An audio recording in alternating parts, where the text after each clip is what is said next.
Newsline. Oras sa Pilipinas, 3 minuto bago mag 8:40 ng umaga, iniimbestigahan na po ng Department of Trade and Industry ang mga natatanggap na reklamo ng isang consumer group laban sa Dali Everyday Grocery. Ayon kay DTI ASEC Amanda Nograles, nakasaad sa reklamo ng isang consumer group na mula sa mga customer ng Dali na inaakusahan ng mga staff ang kanilang mga customer na mga magnanakaw, arogante at bastos. Naglalagay din umano ng yelo sa manok at kulang na timbang ang karne.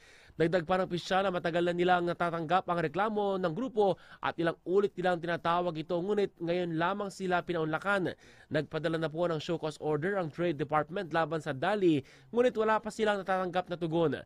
Mayroong lagpas na 350 branches ang Dali, kasama na ang 82 branches na sakop ng pamahalaan ng DTI dahil sa pagbebenta ng basic good and prime commodities.